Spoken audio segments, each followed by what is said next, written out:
जय हिंद साथियों। तो कैसे हैं आप लोग। मैं हिमांशु सिंह एक बार फिर से आप लोगों का स्वागत करता हूं आपके अपने यूट्यूब चैनल रुक्मिणी प्रकाशन पर।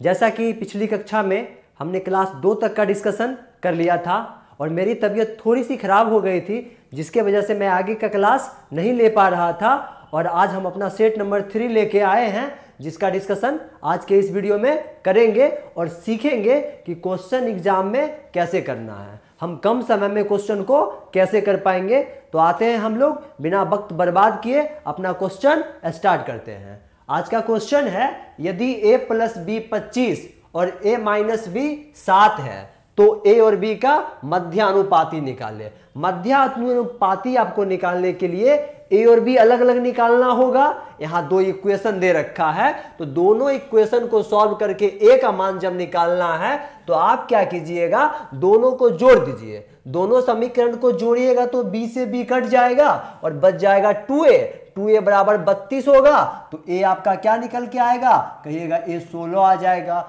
और b निकालिएगा तो दोनों को घटा दीजिए। दोनों को जब घटाइएगा तो b से क्या a से a कट जाएगा और 2b बचेगा।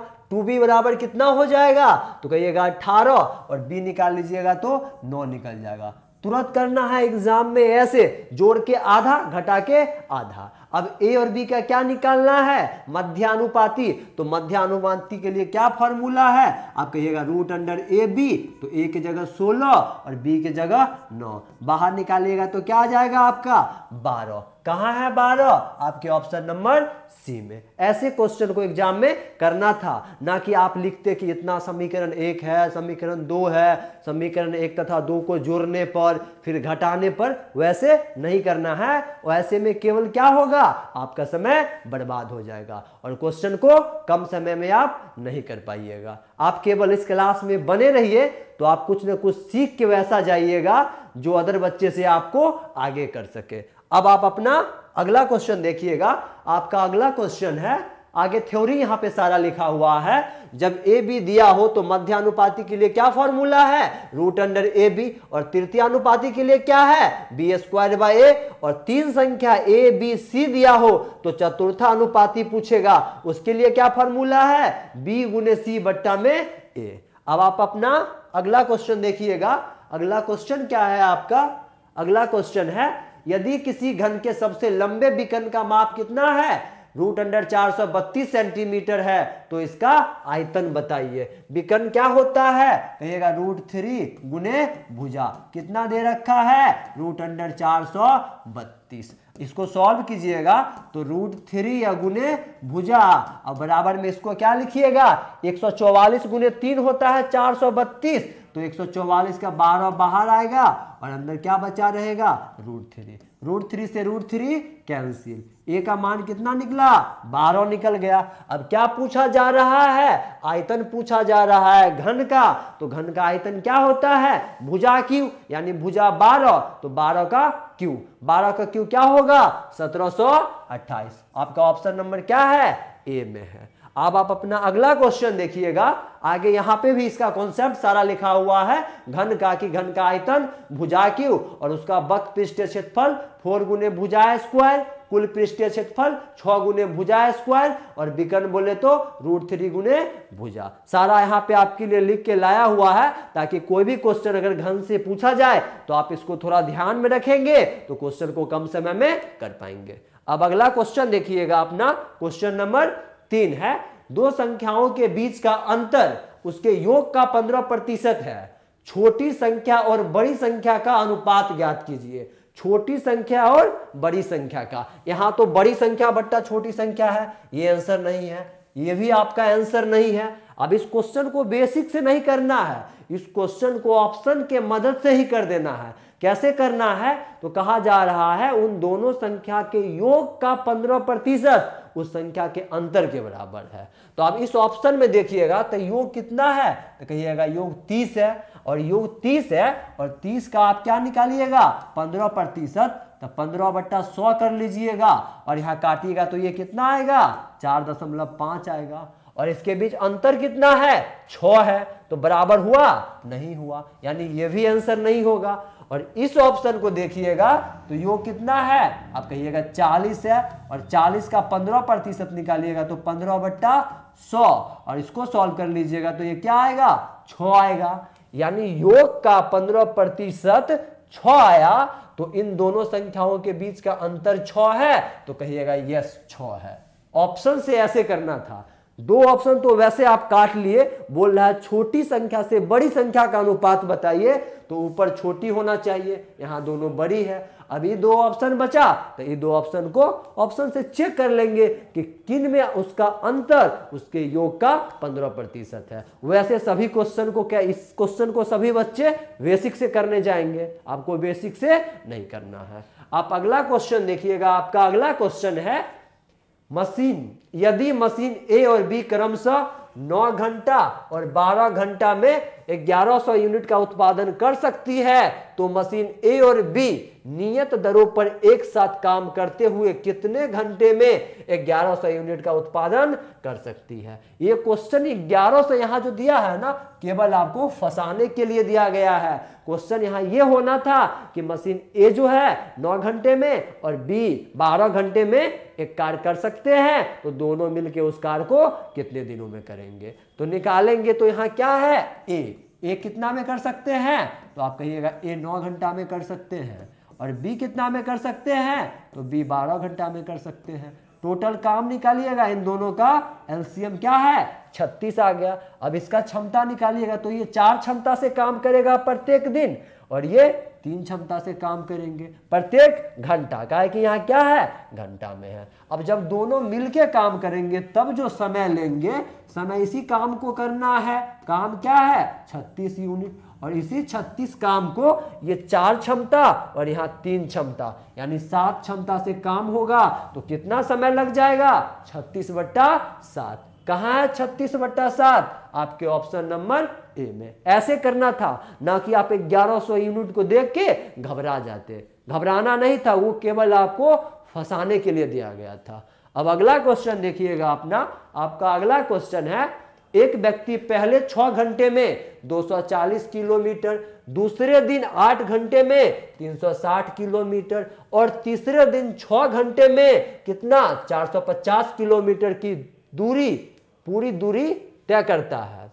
3 दिन में उसके द्वारा पूरी की गई प्रति घंटे की औसत दूरी ज्ञात करें। यानी प्रति घंटा जो आप औसत चाल निकालिएगा ना कि 1 घंटा में कितना आप दूरी तय किए, तो वही कहलाता है औसत चाल। और यहाँ यह जा रहा है कि प्रति घंटा कितना दूरी तय किए वो बताइए। तो हमको क्या निकालना है, औसत चाल। औसत चाल के लिए क्या फॉर्मूला, कुल दूरी बटा कुल समय। औसत चाल बोले तो एवरेज वेलोसिटी। कुल दूरी आपका कितना है, तो 240 और 360, 240 360 और क्या है 450। और कुल कितना समय लगा, 6 घंटा, 8 घंटा और फिर 6 घंटा, यानी 6 घंटा, 8 घंटा और 6 घंटा। सबको जोड़ लीजिएगा तो 360 और 240 600, और 600 में 450 को जोड़िएगा तो कितना होगा 1050 और बट्टा 20, 0 से 0 कट गया, और इसको सॉल्व कीजिएगा तो 52.5 किलोमीटर प्रति घंटा। ये क्या आया, औसत चाल आया। यानी इसका औसत चाल जो था 1 घंटा में 52 किलोमीटर दूरी जा रहा है, तो आपका आंसर क्या होता 52.5। कितना जा रहा है 1 घंटा में, 52.5 किलोमीटर। अब अगला क्वेश्चन देखिएगा अपना, एक शंकु की त्रिज्या 5 सेंटीमीटर और इसकी तिर्यक ऊंचाई 16 सेंटीमीटर है।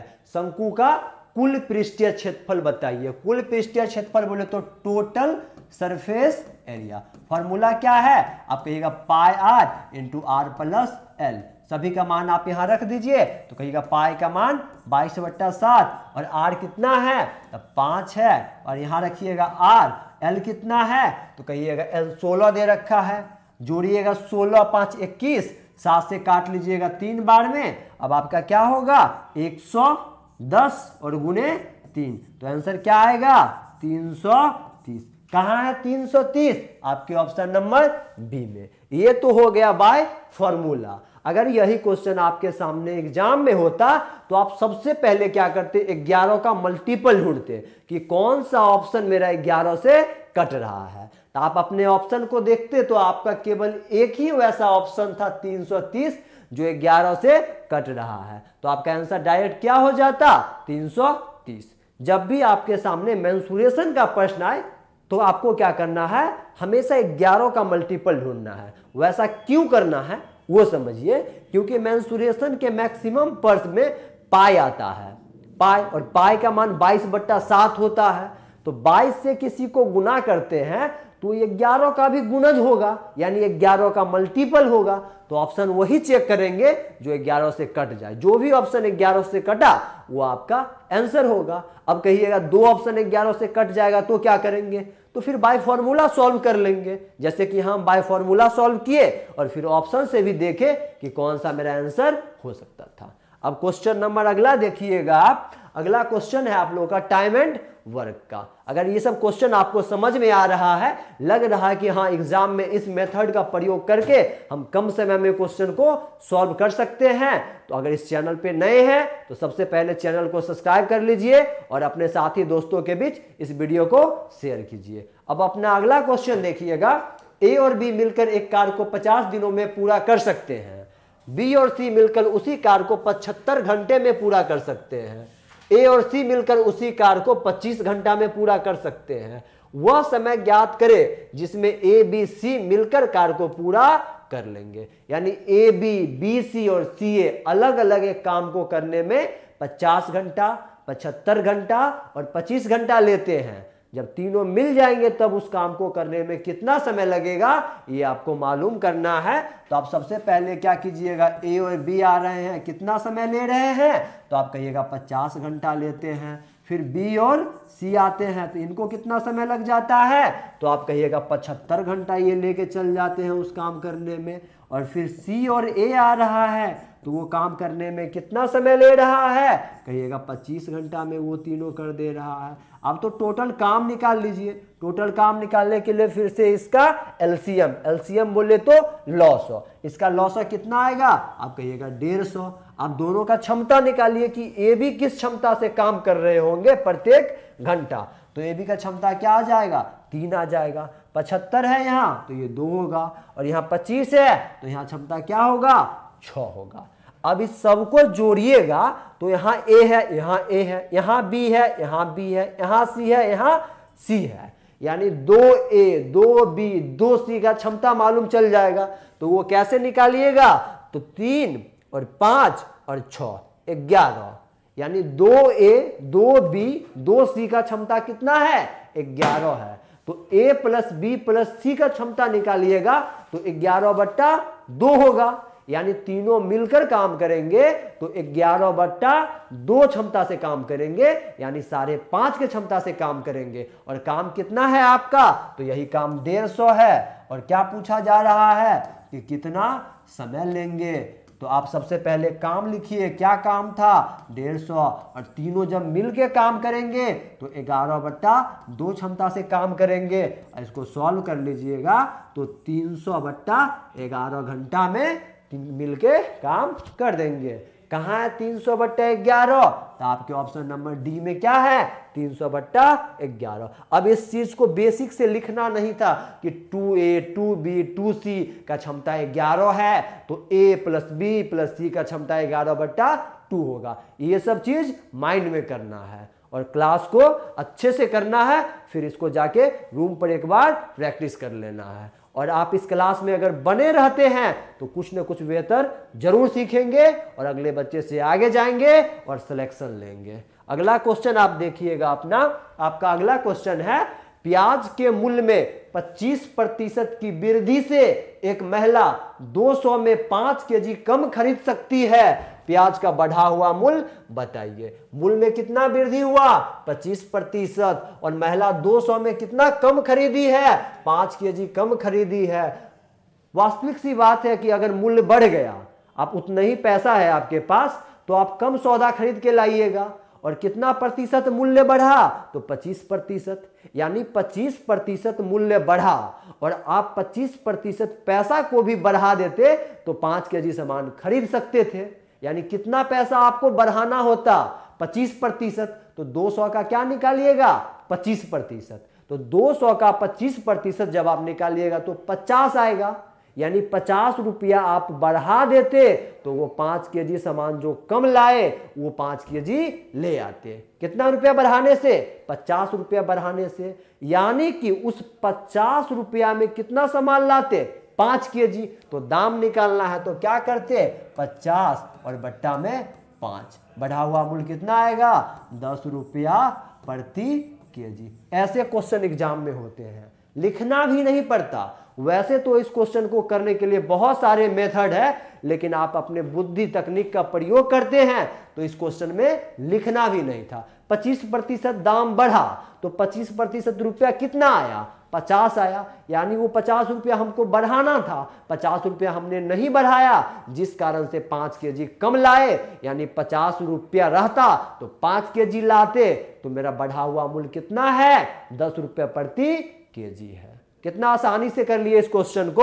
और आप अपना अगला क्वेश्चन अब देखिए, तो आपका अगला क्वेश्चन है 14 सेंटीमीटर ऊंचाई वाले लंबवृत्तीय बेलन का वक्र पृष्ठीय क्षेत्रफल कितना है, 110 सेंटीमीटर है। ऊंचाई कितना है, 14 सेंटीमीटर है। बेलन का व्यास क्या होगा, तो बेलन का वक्र पृष्ठीय क्षेत्रफल 2 पाई आर एच का मान कितना दे रखा है, 110 सेंटीमीटर स्क्वायर। अब सबका मान आप रखते जाइए, तो 2 गुने पाई का मान 22/7 और आर आपको मालूम नहीं है, आर निकालिएगा और आर का 2 गुना करके अब व्यास निकाल लीजिएगा। ऊंचाई कितना है, तो कहिएगा 14 सेंटीमीटर है, बराबर में 110 है। अब काटम कुटी खेलेंगे यहां से, तो ऊपर से ऊपर कटेगा, 22 से इसको काट लीजिएगा 5 बार में, और यहां 7 से काटिएगा, 7 दूना 14, तो यहां क्या बचेगा, 4r, और r निकालेंगे तो 5/4।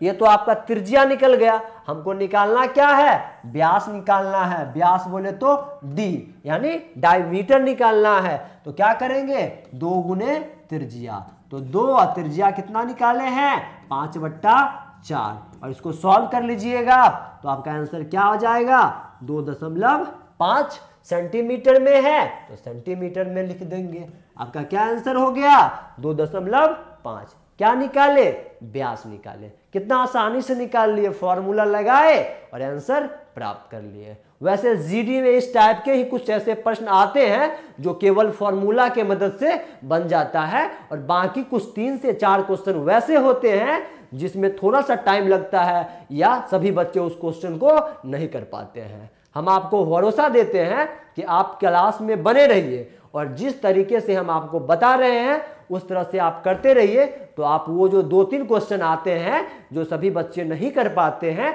उस क्वेश्चन को आप बहुत आसानी से और बहुत कम समय में करते हुए पेपर को 14 से 15 मिनट में खत्म कर सकते हैं। और आप अगर थोड़ा सा अपना बुद्धि लगाए, थोड़ा सा कैलकुलेशन जल्दी करें, तो आप पेपर को 12 से 10 मिनट में भी खत्म कर सकते हैं। अब अपना अगला क्वेश्चन आप देखिएगा। आपका अगला क्वेश्चन है, एक क्लब में 90 महिला सदस्य और 60 पुरुष सदस्य है। 90 महिला सदस्य और 60 पुरुष सदस्य है। एक महिला सदस्यों की औसत आयु कितनी है, 35 वर्ष है, और एक पुरुष सदस्यों की औसत आयु 45 वर्ष है। पूरे क्लब की औसत आयु ज्ञात कीजिए। ये तो बेसिक सा क्वेश्चन है, लेकिन आप गुना भाग करके निकालने जाइएगा, टोटल आयु बटा टोटल संख्या कीजिएगा। लेकिन आपको हम रेशियो से इस क्वेश्चन सिखाते हैं कि रेशियो से कैसे बनाएंगे। तो सबसे पहले रेशियो से बनाने के लिए क्या करेंगे, इस क्वेश्चन में नंबर का रेशियो ले लीजिए। नंबर किसका, तो 90 महिला सदस्य। आपको क्या करना है, रेशियो ले लेना है नंबर का। वो मैन है और कौन है, तो आप कहिएगा मैन है, और नंबर का क्या करना है, रेशियो ले लेना है। तो 90 महिला और 60 पुरुष है, रेशियो लीजिएगा तो 90:60 को काटिएगा तो 3 क्या आएगा, 2 आ जाएगा। यानी महिला 3 है और पुरुष 2 है। टोटल जोड़िएगा तो टोटल कितना है, तो कहिएगा टोटल अनुपात में 5 है। अब महिला सदस्य की औसत आयु कितनी है, कहिएगा 35 है, तो इनके सामने 35 लिख लीजिए। पुरुष सदस्य की औसत आयु कितनी है, तो आप कहिएगा 45 है, तो यहाँ पे आप 45 लिख लीजिए। और इनके बारे में नहीं जानते हैं तो मान लेते हैं कि x होगा। यहाँ तक तो आप कर लीजिएगा, उसके बाद आपको क्या करना है, गुना करते जाइए। अब इसको क्या करना है, गुना कीजिए। तो 35 को 3 से गुना कर लीजिएगा तो 105, और प्लस 45 को 2 से गुना कीजिएगा तो 45 दूना 90, और बराबर में क्या कहिएगा, 5x है। अब इसको सॉल्व कीजिएगा, 105 और 90 तो क्या आएगा, 195, बराबर क्या होगा, 5x। और x निकालिएगा तो x कितना आ जाएगा, 39। यानी पूरे क्लब की औसत आयु कितनी है, 39 है। क्या इस क्वेश्चन को आप बेसिक से करते ना, और यहां देखें रेशियो से भी इस क्वेश्चन को बहुत कम समय में किया जा सकता था। तो आपको इस क्वेश्चन के लिए कौन सा मेथड लगाना था, रेशियो मेथड लगाना था। कितना आसानी से कर पाएंगे रेशियो मेथड लगा के। अब अपना अगला क्वेश्चन देखिएगा। आपका अगला क्वेश्चन है, एक कुर्सी 800 रुपया में खरीदी जाती है और 1100 रुपया में बेची जाती है, लाभ प्रतिशत बताइए। देखेंगे डायरेक्ट बोलेंगे 37.5%। कहिएगा कैसे, 800 का कुर्सी था, 1100 में बेचे, कितना का लाभ लिए, आप कहिएगा 300 का लाभ लिए। क्रयमूल्य पर लाभ निकालेंगे ना, क्रयमूल्य 8 है, प्रतिशत में लाने के लिए 100 से गुना। क्या निकाल रहे हैं, लाभ प्रतिशत। अब 3/8, 2 जीरो से 2 जीरो कट गया ना, और 3/8 का आपका फ्रैक्शन याद होना चाहिए कि 37.5% होता है, यानी 37.5% आपका आंसर हो जाएगा। या तो आप 3/8 को याद रखिए या फिर सॉल्व कीजिए, सॉल्व करने में समय लग जाएगा। और याद रखते तो क्वेश्चन देखते कि 300 का प्रॉफिट है 800 पर, यानी 300/800, 3/8 होगा, और 3/8 का प्रतिशत मान होता है 37.5%। बहुत कम समय में कर लेते। अब अपना आगे का क्वेश्चन देखिएगा। एक बस बाइक से 20% तेज चल सकती है, यानी बस जो है ना बाइक से 20% तेज चल सकती है। कौन है, एक बस है और एक बाइक है। एक बस है और एक बाइक है। बस जो है ना वो बाइक से 20% तेज चल सकती है। यही कहा गया है ना कि एक बस बाइक से 20% तेज चल सकती है। दोनों एक ही स्थान से एक ही समय पर चलना शुरू करते हैं और एक ही समय पर 60 किलोमीटर दूर एक ही गंतव्य पर पहुंचती है। हालांकि रास्ते में बस 10 मिनट के लिए स्टेशन पर रुकती है। बाइक की चाल क्या होगी। अब देखिए दोनों का चाल तो अलग अलग है और 60 किलोमीटर दूरी जाने में दोनों को समय बराबर लगा, यानी सेम समय पर वहां पहुंचे हैं। तो बीच में एक को रुकना पड़ा होगा।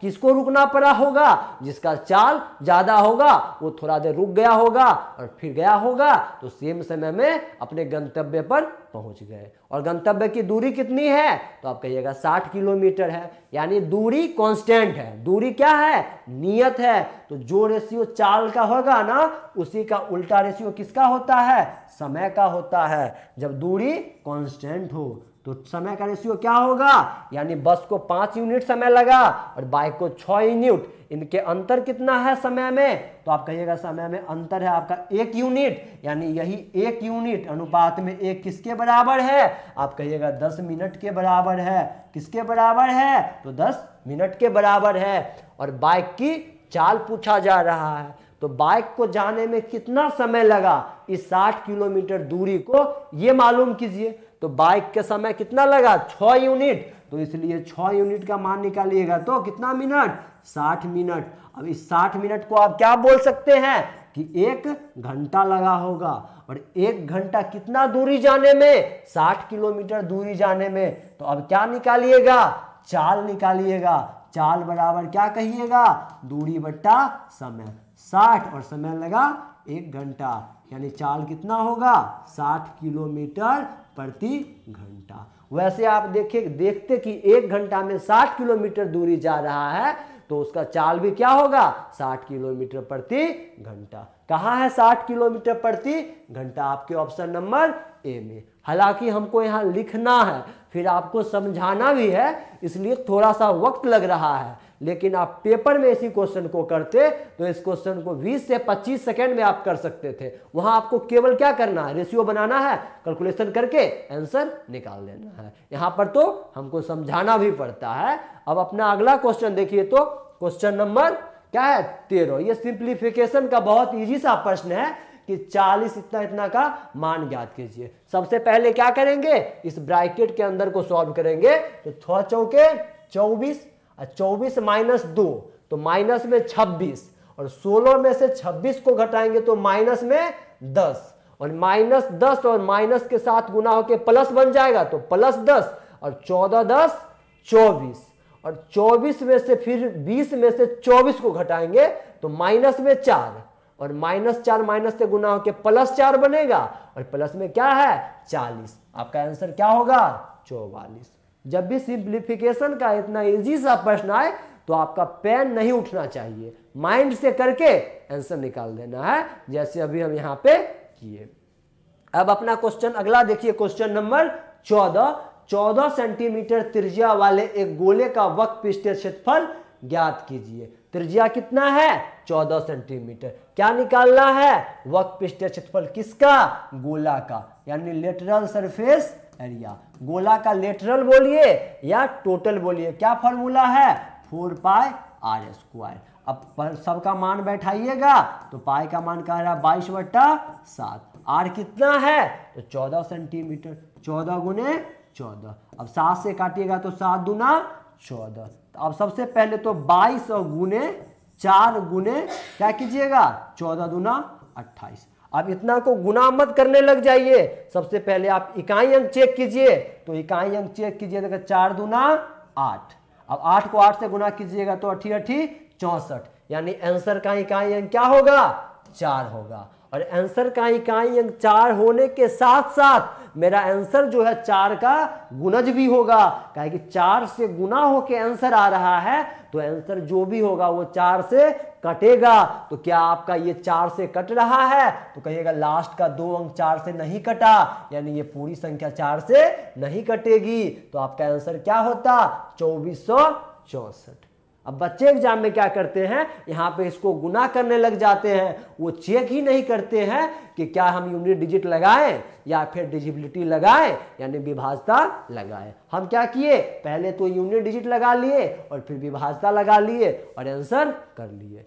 एग्जामिनर आपसे ये नहीं चाहता है कि आप सभी क्वेश्चन को बेसिक से सॉल्व करें, गुना भाग करें, वो तो सभी बच्चे कर सकते हैं जो एग्जाम देने जाते हैं। आपको कम समय में करना है तो क्या आप उसके अंदर के चीज़ों को डेवलप कर चुके हैं। क्वेश्चन बनाते समय जो कैलकुलेशन आएगा उस कैलकुलेशन को कम समय में कर पाते हैं, वो केवल चेक किया जाता है एग्जाम में। और आप इस तरह से करते हैं तो कम समय में आप कर पाइएगा। आप यहाँ पे बने रहिए हमारे साथ, आप अवश्य ही एग्जाम में कम समय में क्वेश्चन को कर पाइएगा। अब क्वेश्चन नंबर अगला देखिएगा, क्वेश्चन नंबर 15। यहाँ क्या है 8, 16, 20 और 32 से विभाजित सबसे छोटी संख्या ज्ञात कीजिए।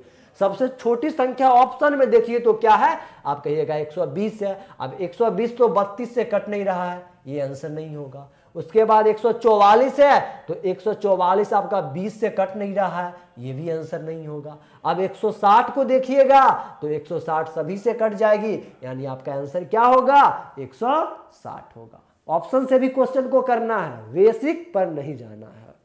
अब अगला क्वेश्चन देखिएगा, क्वेश्चन नंबर 16। अब जहां बेसिक पे जाना होगा वहां तो हम जा सकते हैं, लेकिन जहां बेसिक की कोई जरूरत नहीं है वहां पे हम अपना समय क्यों बर्बाद करें। अब यही क्वेश्चन है आपका, एक दुकानदार 55 टॉफियां बेचकर 11 टॉफियों का लाभ अर्जित करता है तो कह रहा अर्जित लाभ का प्रतिशत बताइए। यानी दुकानदार 55 टॉफी बेचा और 55 टॉफी बेचने से उसको 11 टॉफी का लाभ हो गया।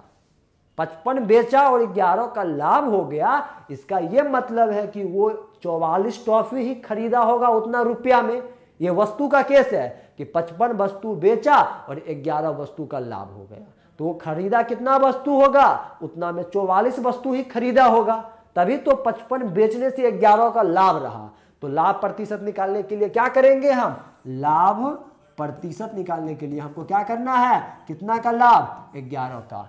बेचा 55 और 11 का लाभ है तो लाभ के केस में घटा देना है, यहाँ 44 और प्रतिशत में लाने के लिए 100 से गुना। 1/, क्या कीजिएगा 4 होगा और 1/4 बोले तो 25%। कहाँ है 25%? ऑप्शन नंबर बी में। अगर इसका कॉन्सेप्ट आप जानते तो आप डायरेक्ट देखते 11/44 करते और 1/4 बोलते 25%। 3 से 4 सेकंड का ये क्वेश्चन था, आपके स्क्रीन पे क्वेश्चन आता और देखते आप, फटाक से आप ऑप्शन लगा के अगला क्वेश्चन पे चले जाते। अब आप अपना अगला क्वेश्चन देखिएगा, क्वेश्चन नंबर 17 है।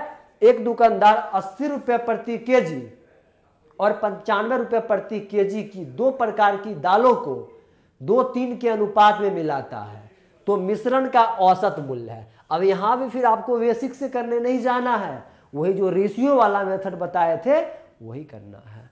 फर्स्ट प्रकार के दाल और क्या है सेकेंड प्रकार के दाल किस अनुपात में मिलाया गया है तो आप कहिएगा 2:3।